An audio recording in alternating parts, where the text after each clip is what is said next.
Hey, and we are the Coalition, loud and proud, outrage porn free, civilly disobedient media. We're up in scenic North Smithfield, Rhode Island. It's a spectacular time of year. You know, this winter is far enough away so that we can really enjoy and dive into autumn. And there is probably no better place in America to spend autumn than northwestern Rhode Island. We're here in North Smithfield, but there's family attractions, orchards, hay rides, a celebration of Halloween, a celebration of life here in northwestern Rhode Island. And our tour guide tonight, if you will, is Senator Jessica Cruz. She is the freshly minted Senate Minority Leader for the Republican Party in your Rhode Island State Senate. A little bit of an emergency meeting here tonight. I appreciate the fact that she was willing to take time from her family just to get together on this. If you haven't noticed, prior to this weekend, your Governor Daniel McKee, decided it would be a really great time to raise the already spiraling salaries of upper level management, if you will, in the state of Rhode Island. I want to be careful here because when we're talking about giving raises, we're not talking about what we in New England refer to as the ham and eggers, the folks who actually do the real work. I've spent a lot of time in the State House the last 2 years, and what I've come to admire is the professionalism of the State House staff, the professionalism of the Rhode Island Capitol Police. And these are folks that we need to treat well because we need them.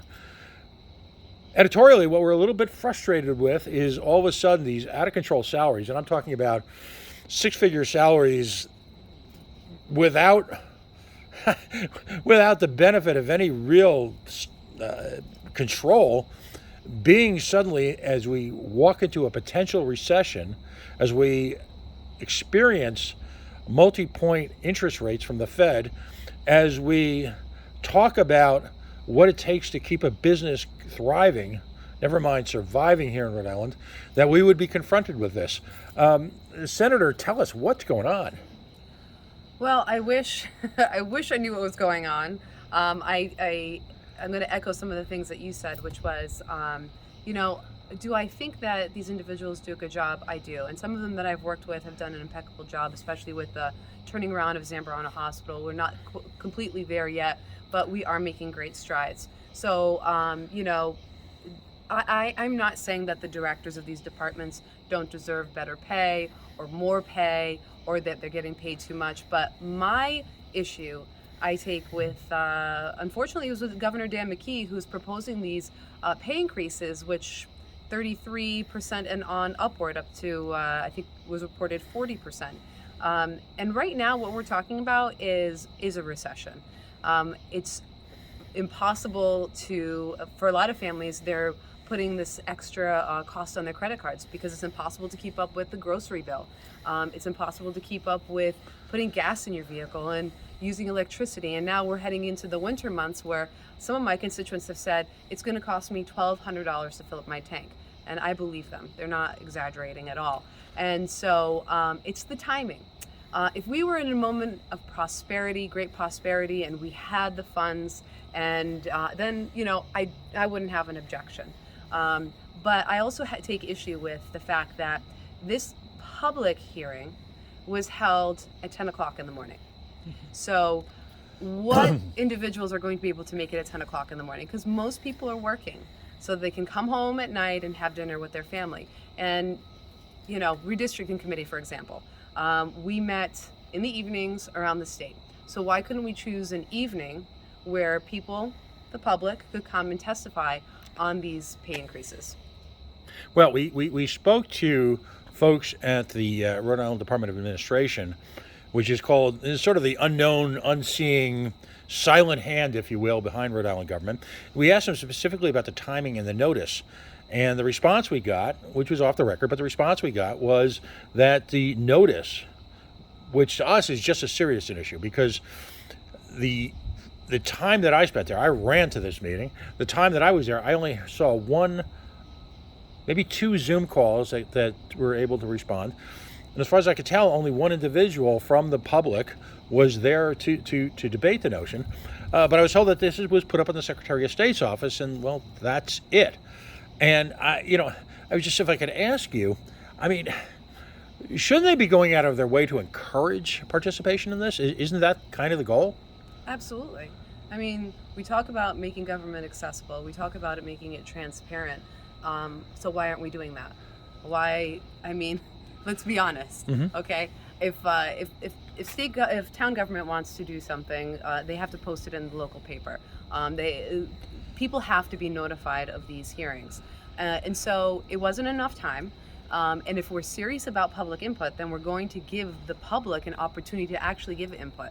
I jumped in on the Zoom meeting, so I was listening to those Zoom calls and the couple of people that were in person. But how many people from the public were able to testify? I think maybe 2, and then there were a bunch of other state agencies, or maybe not state agencies, excuse me, but groups that came to testify on behalf of workers. Yeah. And Republican gubernatorial candidate Ashley Kalis made an appearance. Yes. Was professional yet provocative. Now, full disclosure, you're her campaign manager. I'm not her campaign manager, but I am her chairwoman. Okay. Yeah. Fair enough. So, full disclosure, you're intimately involved in her campaign. Very provocative, and of course, within minutes, an individual decided to, well, I won't use the word attack, but challenge her statements based on purely political stands, whereas the rest of the attendees were there just because, really, the good of their heart. And then, I don't know if you had a chance to see this, there was a media huddle afterwards. We've shared the video of that. And instead of addressing that, instead of addressing the unconstitutional truck tolls, instead of addressing the fact that they still haven't, as a state, rolled back the laws that were deemed unconstitutional and part of the New York State 2A Second Amendment case, instead of any of that, instead of burgeoning inflation, instead of rising property taxes, instead of any of that, the most important issue was, in fact, the voting address of one Ashley Kalis. And I'm going to use the word tone deaf throughout all of this. Do you think I'm being too strong there? You know, I think that if the public has questions, they're entitled to those answers. And from my understanding in the article that I read from the publication that we have here in Providence, that those answers were addressed. Now, so I won't complain about asking those sorts of questions, because you want transparency, you want to know about who you're electing. But I do think you're right in that there are other questions to ask. Like, how can you help families? How can you help Rhode Islanders and taxpayers? But sometimes, it's more about these salacious kinds of stories where, again, you can ask those questions, but then move on to more substantive things. Right. Now, one of the things Ms. Kalis brought up was the average household income relative to the size of the raise. First of all, you're very active in terms of your ongoing outreach. You have something called Coffee with Jess, I believe it is. And first of all, how often do you have that? Once a month. Once a month. So literally you have office hours once a month that folks can come in. If they can't reach me at the State House, if they don't want to meet me there, if they don't want to call or text me and they want a face-to-face conversation, then meet me for coffee. No, and that's outstanding, because you've consistently done that throughout your terms. And so what's important about that is folks have a place to vent, a place to ask questions, a place to express frustrations, as well as perhaps express appreciation, again, for workers at places like Zambrano and parts for your community. But are folks aware of these salary increases yet, or is it just sort of dawning on them? It's just sort of dawning on them, and they're not happy, because what they're seeing is, or at least what I'm going to communicate to you is what people are telling me, is that they feel that it's an election season, and so it's, the state of Rhode Island has become a little bit of a piggy bank, where we're giving out, like an Oprah Winfrey show, like, you get a car, and you get a car, and you get a car. But, how can we say that we can't relieve the gas tax for 6 months? Right. How can we say that we can't provide heating assistance for those who really need it? Because those were 2 budget amendments that the Senate Republicans and House Republicans proposed, and they were shot down because we didn't have the money for it. So where are our priorities? We're going to be heading into a very difficult season, and I don't mean that just like the winter season, but I think a recession. So why can't we help Rhode Islanders? I have to put you on the spot a little bit. During the Raimondo administration, I had a back and forth with Governor Raimondo at a press conference. In fact, I'm going to be sharing it this week. And it talked about shared sacrifice. Now, again, I want to be very careful here. I'm not talking about the folks who work the front lines, our first responders, some of whom we fired, but that's another conversation. Don't get me started. But the type of folks who are doing, the work of the Lord. In New England, again, like I said, we call them ham and eggers. But I asked her, a society is often judged by, in times of crisis, the type of shared sacrifice that takes place at the very, very top. And it was my contention at that time that the type of folks that we're talking about, director level, middle level management and up, the folks making north of $100,000 a year, that there was no shared sacrifice, that they were able to, many of them work from home. There was no additional hours required. There was no, their health benefits weren't affected. They literally lived in a cocoon, and she even at one point talked about how important it was to protect our state workers. Have you sensed even in the last 6 or 8 months post the bulk of Corona, any shared sacrifice from the highest level of our government officials at all? No. But I've seen with a lot of people having to sacrifice who are just regular everyday people. And some of them lost their jobs and they were totally and completely disregarded. And, shared sacrifice, we're not calling for a reduction in pay for these individuals. We're just saying no pay increases. It's not the right time. If we were in a moment of prosperity where we could allocate more funds, then absolutely, let's do it. But let's also realize that just because Massachusetts does something doesn't mean that Rhode Island needs to do it or that it's right for Rhode Island. Massachusetts is a bigger state. They have more people paying taxes, and they can choose to do whatever it is that they do in Massachusetts. But it's kind of like what my mom said: just because your friends jump off a bridge doesn't mean you're going to do it too. It's not a one-size-fits-all approach, and we do see that sometimes even in Providence, where they make a law, and that law they don't take into account how does it affect maybe a Burrville or Gloucester or North Smithfield, because again, one size fits all approach doesn't work. So addressing that, where Connecticut and Massachusetts do it, sometimes yes that works, sometimes it doesn't. Right. How has in your call, and folks, excuse me, both Mike and Chippendale and Senator Cruz have called for effectively a special session to discuss these wages. We put at coalitionradionetwork.com. The lead story right now is, in fact, those letters so that you can read them and see them firsthand. Have you gotten any reaction yet? I have, from constituents and people that follow me on Facebook. And they're not one person has disagreed. It's not the right time. It's almost like this tone deafness. Let them eat cake. Yes, exactly. Any reaction from Senate or House leadership yet, or what are the mechanics of something like this? Yeah, so we have to, 113 of us have to come back, and kind of like what for the state of emergency when we were calling for the legislature to reconvene. Right. Same thing here. We need both chambers to come in within 30 days. So it's either today or tomorrow that clock starts, and to debate whether or not this is a prudent measure, and then have an up or down vote. And I think an up or down vote is really important, especially during election season. Right.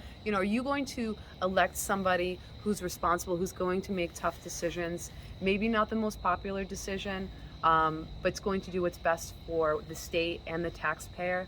I want to know that when I'm casting my ballot. So am I to understand that you're calling for it, and from a procedural standpoint? Because a lot of us, I'm not a Robert's Rule guy. I'm a street politician. I'm a lot more comfortable with a bullhorn and a hard hat. But does your call have legal bearing? Explain that to me. So if we don't convene within the 30 days and take an up or down vote, then the pay increases go into effect. The only way to stop those pay increases is to come in and have a vote. And obviously the vote needs to not go in McKee's favor. Right. So does your call require them to come, or do they have to respond? Okay. No. Exactly. Good question. I'm glad you rephrased it or restated it. No, they can refuse, just as they did with the mandates. Right. So there were a few profiles in courage during the corona in terms of our legislature, because despite the fact that there were executive orders and, you had the DBR police out there checking restaurants and places, despite the fact that government, and by the way, tax collections continued unimpeded, shockingly. Despite the fact that the manifestations that we as Rhode Islanders deal with in terms of government every day were loud and clear, somehow, again, they hid behind their own face masks, if you will, political face masks, by not showing up for work and allowing, despite the fact that most would argue constitutionally, our governor is one of the weakest governors in the country. Oh, yeah. So they allowed that to happen. I guess we'll just have to watch and see. Yeah. But I think a lot of Rhode Islanders, and I'll speak editorially again for a moment, appreciate the fact that the point's been made, the line's been drawn, and they can make their voting decisions based on their own representative's reaction to your call. And I think most people would agree it's very fair. I hope so. Well, again, thanks for meeting me here out in this beautiful early fall evening here in what I consider the Paris, if you will, of northern Rhode Island. Of course, that's North Smithfield. You got to say it right, folks. You don't pronounce the H. It's North Smithfield. But it really is the gateway to the Blackstone Valley. Google apple orchards, Google hay rides, Google autumn, Google Halloween.